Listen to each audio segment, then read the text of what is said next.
Hola, ¿qué tal? ¿Cómo están? Mi nombre es Humberto Gómez y este día tenemos un podcast de lujo. Vamos a hablar acerca de las reformas fiscales para el 2026 que nos trae, y para ello he invitado a un amigo muy estimado para mí y es un honor tenerlo este día, mi amigo Afid. Él tiene mucha experiencia en lo que son las cosas fiscales. Estuvo trabajando en el SAT en la parte de los villanos. Pero también luego se cambió a la parte de los buenos en el PRODECOM, en defensa del contribuyente, y también ha estado en otras partes del sector gobierno, y actualmente pues aquí coincidimos en la Universidad de Guadalajara siendo catedráticos. Amigo, bienvenido.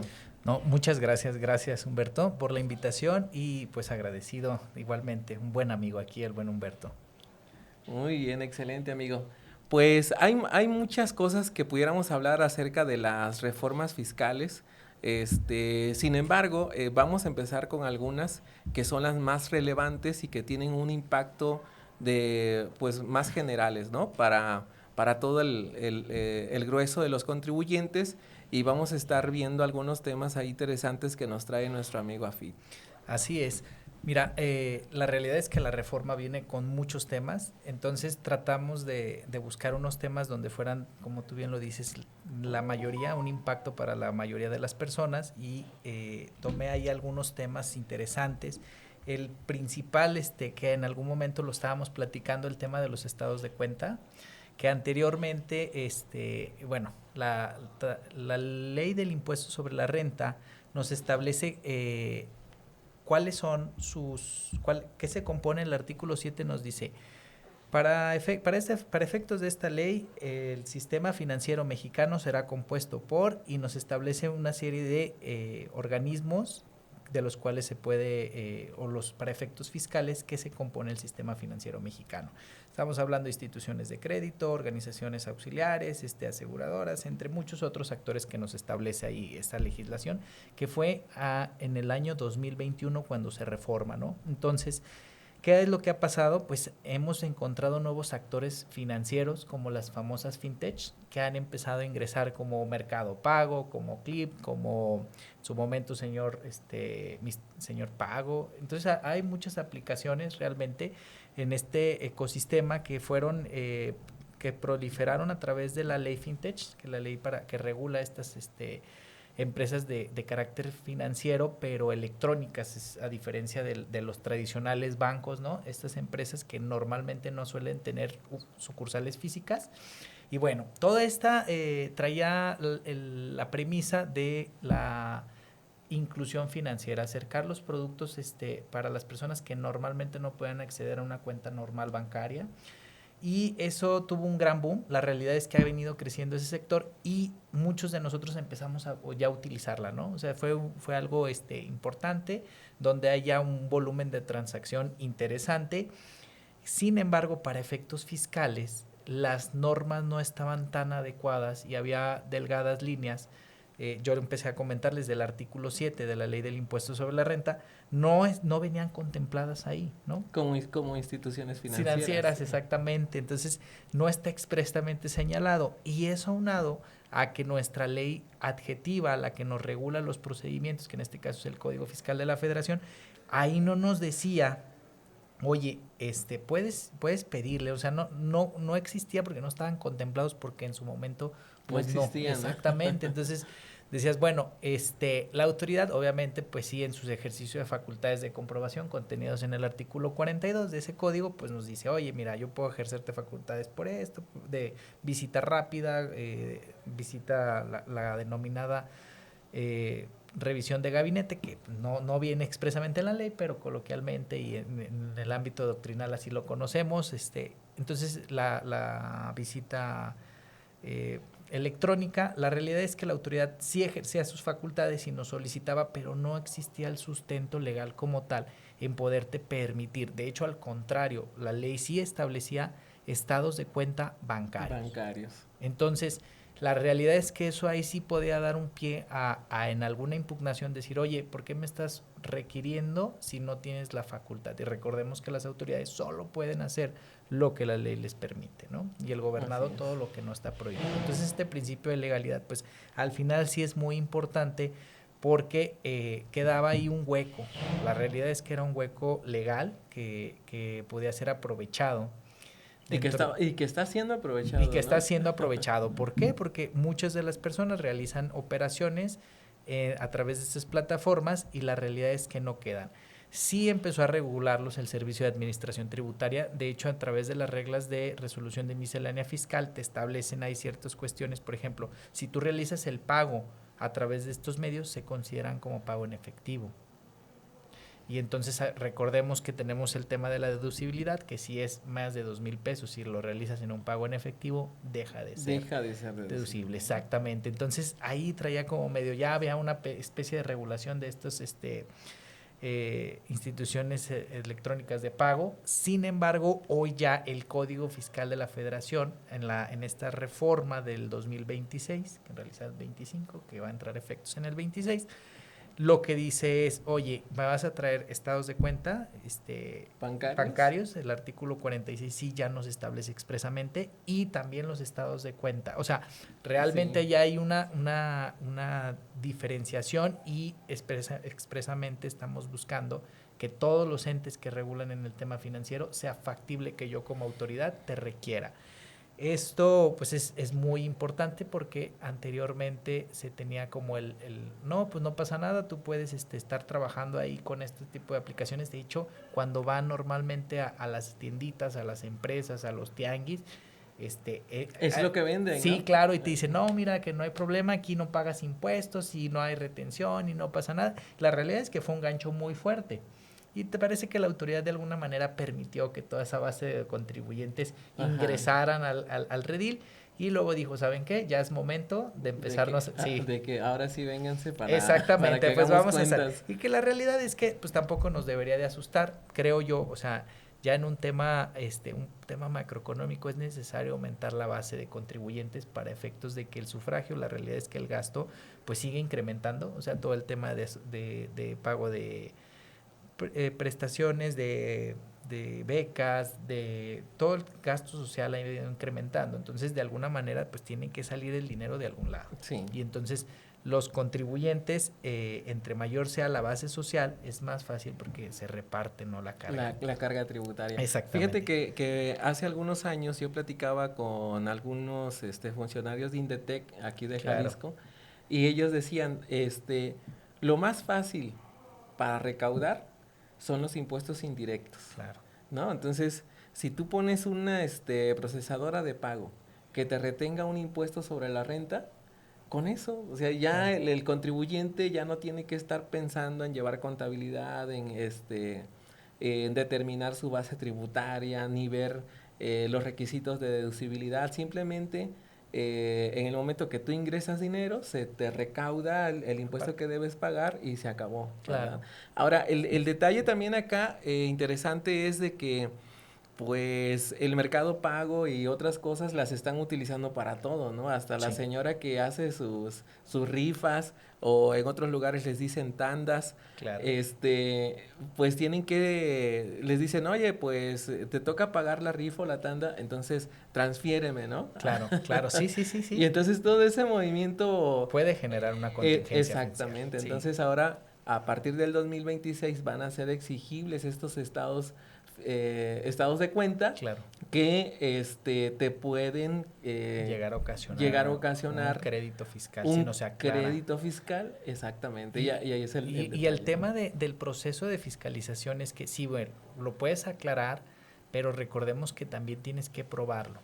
O sea, porque es muy fácil decir, oye, no, es mi mismo dinero, pero si estamos, por ejemplo, en esa mecánica de las tandas, o sea, al final estás dando ese dinero y luego se te regresa en una. Sin embargo, es necesario acreditar con pruebas. Y esas pruebas tienes que tener fecha cierta. Y entonces empezamos ya con un tema más complejo, porque si bien es cierto, la realidad es que a lo mejor es tu mismo dinero, para la autoridad por disposición expresa de la ley, no es que sea el funcionario malvado, es que la ley le dice, todo lo que sea ingreso, tú presume que tiene que pagar impuestos. ¿Qué es ingreso es grabado, acumulable. ¿No? Si te logran acreditar la naturaleza a través de las diferentes pruebas que existe y tú tienes una naturaleza exenta o no es acumulable porque no revela índice de capacidad contributiva, pues es un préstamo, pues lo tienes que regresar. Entonces, al final no te estás haciendo más rico, no hay una renta gravable, no hay capacidad, no denota capacidad contributiva. Entonces, la realidad es que sí hay que ser más cuidadosos con esta cuestión, es importante, qué bueno que tú lo comentas, porque para el público en general ya es muy fácil, qué bueno, la realidad es esto, pero sí en efectos fiscales hay que ser muy cuidadosos para no empezar a caer en alguna contingencia. La realidad es que no va a ser generalizado, ni nos van a venir a recaudar a todos, no, pero sí, si nosotros no somos cuidadosos, si nosotros no tenemos bien nuestros temas contables, pues la realidad es que sí nos puedes llevar un problema de manera importante. Entonces, pues la recomendación es empezar a utilizarlo. La realidad es que si uno trae una actividad económica, pues es acercarse. La realidad es que es acercarse a especialistas, a personas, a contadores. ¿Por qué? Porque ahorita lo de hoy es contribuir. Esa es la realidad. O sea, yo le he platicado con muchos fiscalistas, litigamos mucho, somos muy contenciosos, pues esa es nuestra formación. Pero la realidad es que hoy el país requiere la recaudación. Entonces, hay que empezar a ver diferentes mitos como es que es muy carísimo pagar impuestos y la realidad es que hay diferentes mecanismos donde puedes aminorar o reducir mucho la carga tributaria. Tenemos en la ley del impuesto sobre la renta el reciclo, que para efectos prácticos como retenciones, oye, pues realmente una tasa del 1 efectiva, pues sigue siendo muy atractiva para personas que no tienen una actividad económica muy grande, ¿no? Hasta 2.5 sigue estando bien, ¿no? Sí. Entonces, la realidad es que creo que hay manera. Y que cuando ya son 2.5 estamos hablando de ingresos de 3 millones, arriba de 3 millones de pesos, Entonces, ¿no? ya no estás hablando de un ingreso tan menor. Para el IVA dices, oye, ¿cómo voy a pagar todo el IVA? Sí, pero tiene la mecánica del acreditamiento. ¿Qué pasa? Tú no lo acreditas porque no pides factura.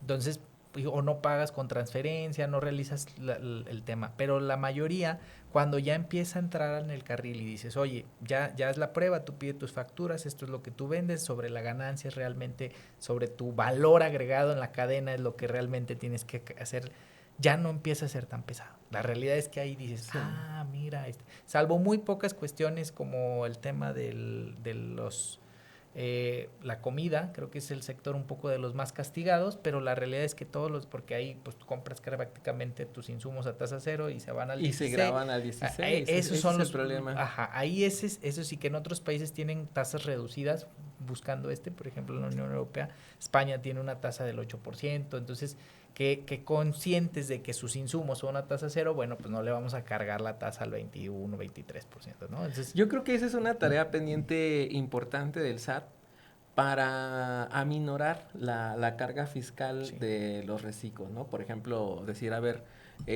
tú como reciclo puedes pagar en impuestos sobre la renta 2.5%.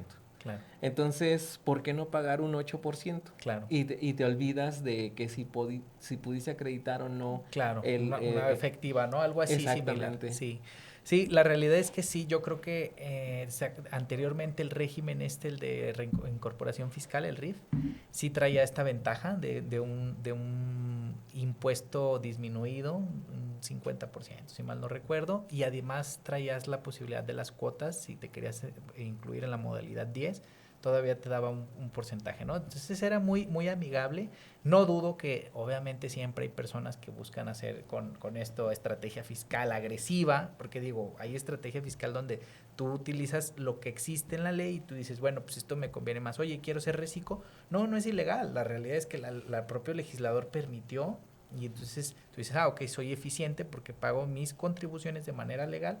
Entonces, esa no hay problema. Ya cuando estamos hablando de que, mira, voy a sacar dinero de aquí, le voy a poner y entonces es un tema agresivo donde estás teniendo un lucro hasta sacando dinero de no pagando, sino quitándole a la hacienda pública, pues la realidad es que también ahí siempre los va a haber y yo creo que ese es el tema donde los legisladores temen y dicen, no, aquí se nos puede ir mucho. Entonces, Sí. no. Fíjate que lo que pero sí estás deberían. comentando ahorita, sí es cierto.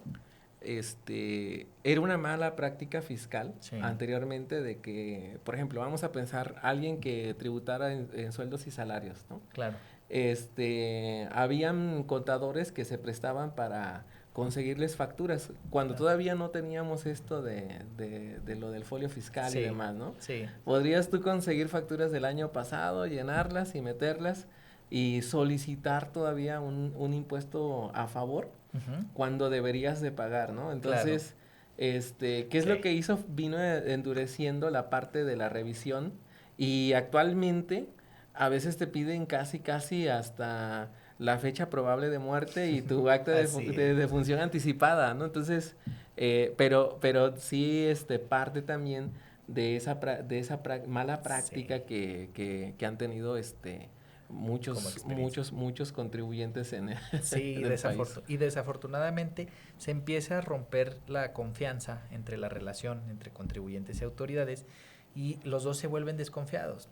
Yo como contribuyente digo, no, pues es que ¿para qué hago las cosas si la autoridad no me va a cumplir aunque me tengan que regresar, no quiere regresar? La autoridad dice, no, es que no está declarando. Entonces, no es conveniente. La realidad es que si se rompe esta confianza, se complican las cosas. Ya es difícil contribuir, porque si tú guardas como contribuyente una certeza de decir, mira, cuando me toca pagar, pago, pero cuando me toca que me regresen, pues que me regresen, entonces dices, bueno, está bien, o sea, se vale, Sí. es justo de alguna manera, pero ya cuando dices, pago, y el día que me toca que me regresen, no me regresan, entonces ahí la gente sí empieza a brincar y es normal, ¿no? Eso es Sí. te sientes, entonces sí es bien importante que no se rompa.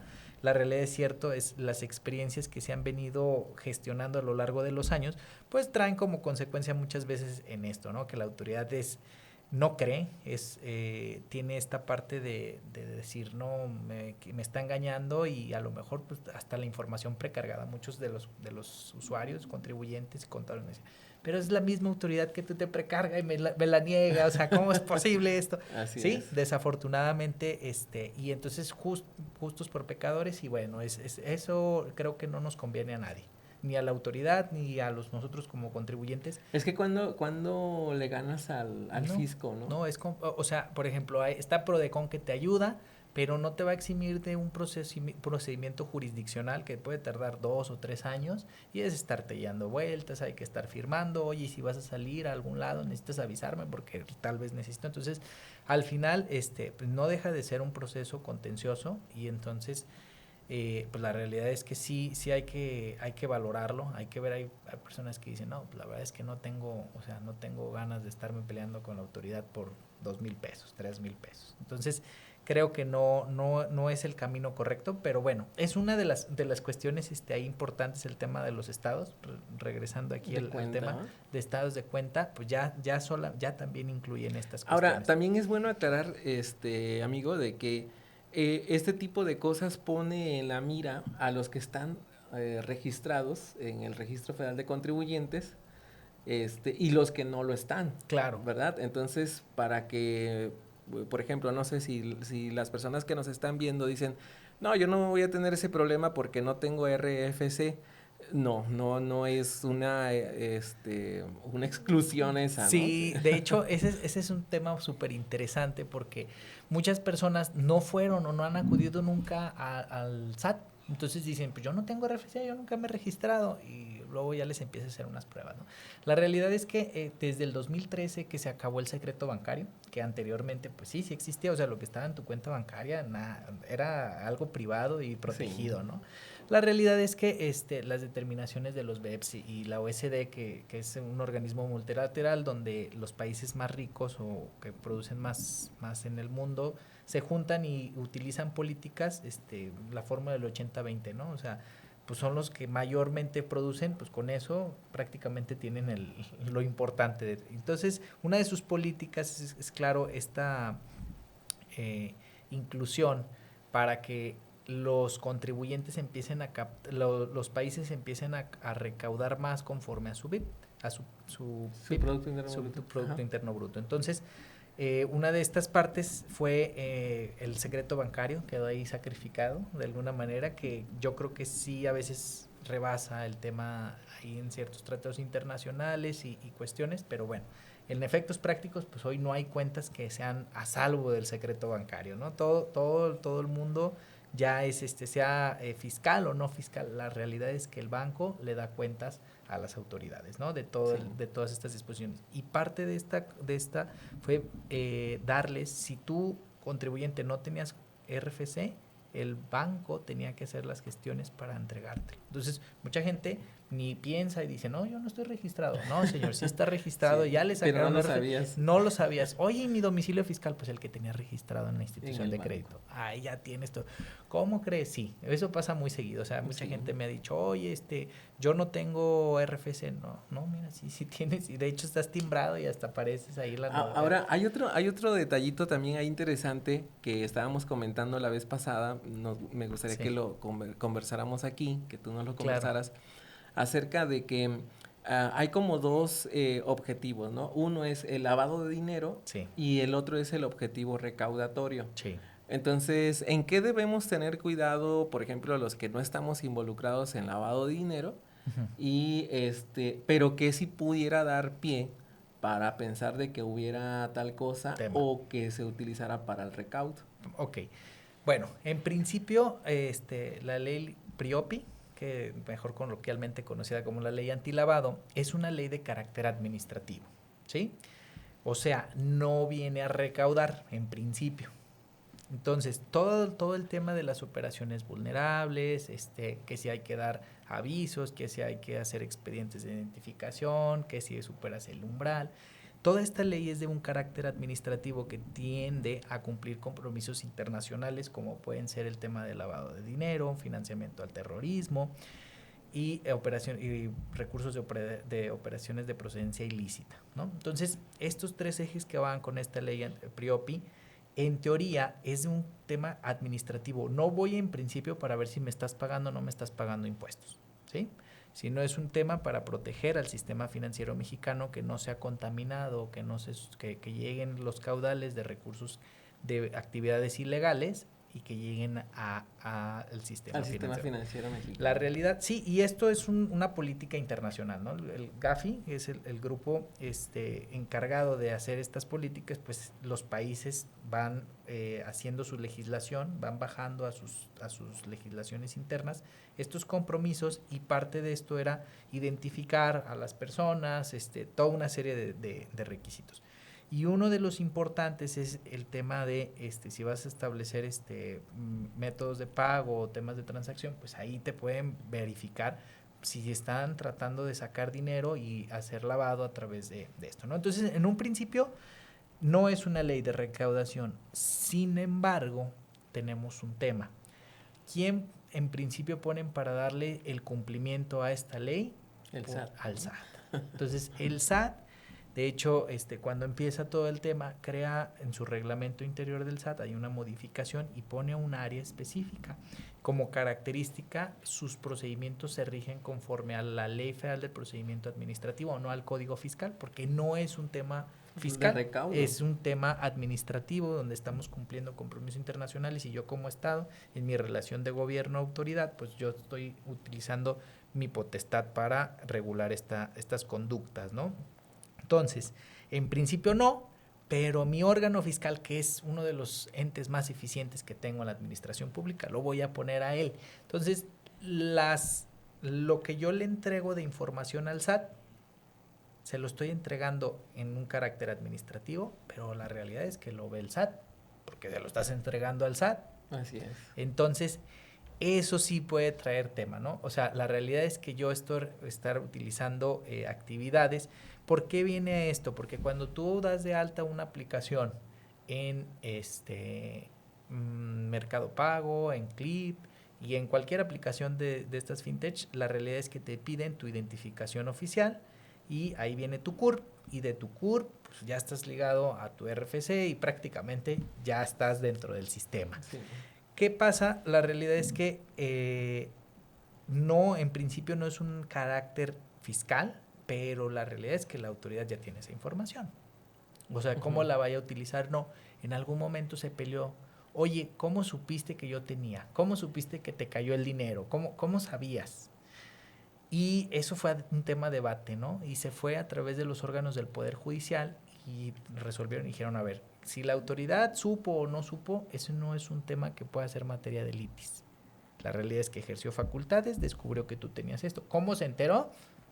No te interesa. Ajá, básicamente. Entonces, pues sí nos ponen un dilema porque dices, bueno, es un tema meramente administrativo, pero pues resulta que ya sabía que yo tenía ahí me llegó 10 millones de pesos y llegó y me preguntó que si había recibido o sea, al final, pues sí, o sea, ya en términos prácticos la autoridad tiene acceso, parece ser que tiene acceso a esa información, que no debería, pero bueno, está. Entonces, sí hay que ser cuidadosos en ese aspecto. O sea, si vamos a manejar cantidades muy grandes, normalmente vamos a estar en nuestra contabilidad, hay que estar bien registrados los asientos. Habrá personas que dicen, es que yo no tengo la obligación de llevar contabilidad.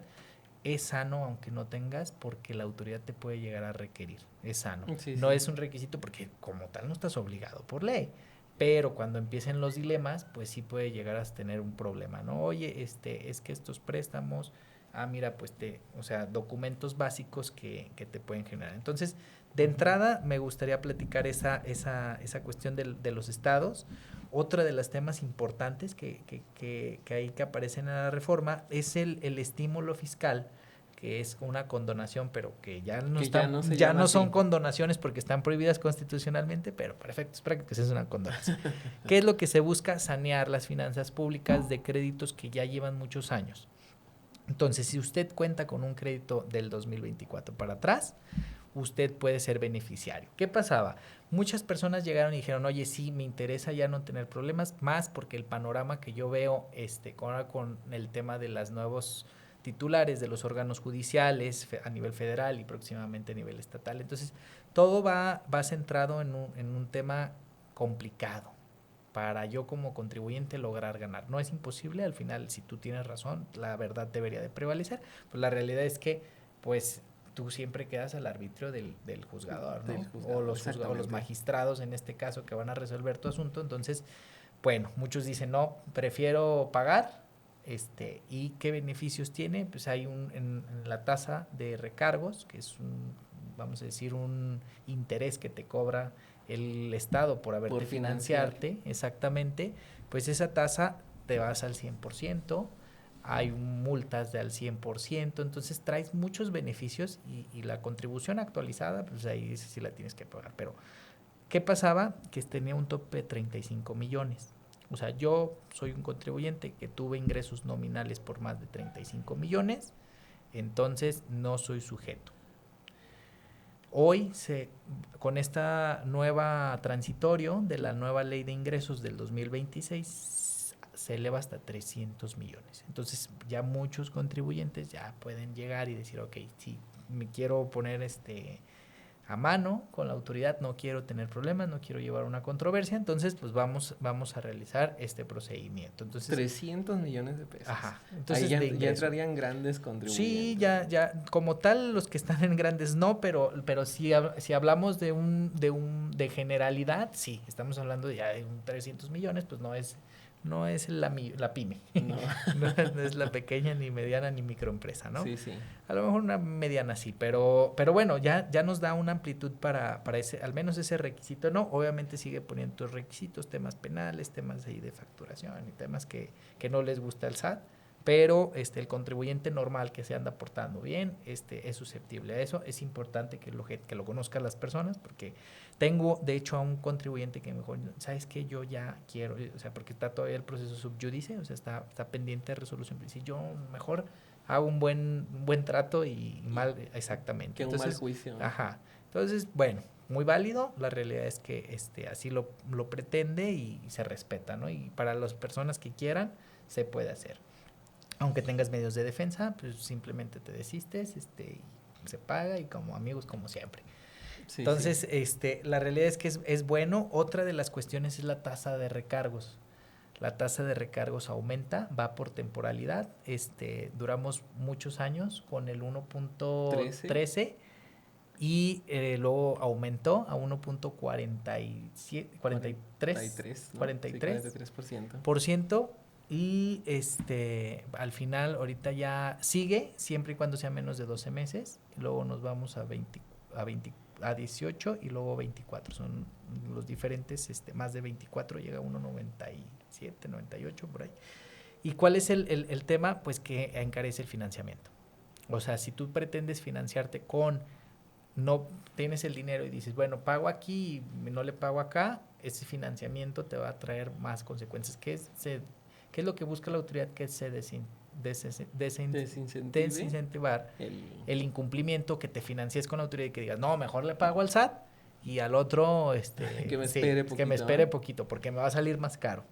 Entonces, como una decisión de negocios, tú dices, pues vale la pena Otro de las cuestiones, muy importante, me platicabas el tema de la declaración anual. Me dices, oye, ¿qué onda con estos cuentas? No va a cambiar. O sea, si tú presentas tu declaración anual, para la mayoría de personas que están obligados a presentar o que lo realiza porque tiene saldo a favor o porque, no sé, llegas, presentas tu declaración y te aparece, oye, ¿quieres pagar en parcialidades? Ah, sí, no hay problema.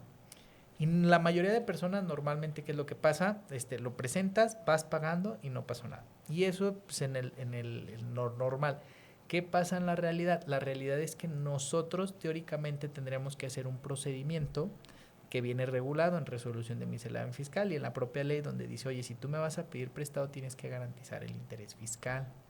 Y estar sujeto a preguntarte, oye, ¿me lo garantizas? La mayoría de casos no lo hacemos, llegamos, presentamos, pagamos y se acabó. Sí, pero en el deber ser, exactamente, en el deber ser sí viene. ¿Por qué? Porque cuando hay problemas de impago, ahí es cuando te dicen, oye, pues no, es que no garantizaste, entonces se niega y ya me tienes que pagar. Entonces sí te puede generar un problema. Por eso es importante que la gente conozca que en teoría, siempre que uno tiene una deuda con la autoridad, está obligado a garantizarlo. Salvo ciertos procedimientos como el recurso de revocación que te permite no realizarlo, hoy conforme a la ley de ingresos de la federación sí te establece que tienes que hacerlo. Y bueno. Bueno, pues vamos a ir cerrando el tema. Está muy interesante. Denle like y comenten si quieren una segunda parte aquí con el doctor Afid para que nos siga platicando acerca de las reformas fiscales del 2026. Hay otros asuntos bastante también interesantes.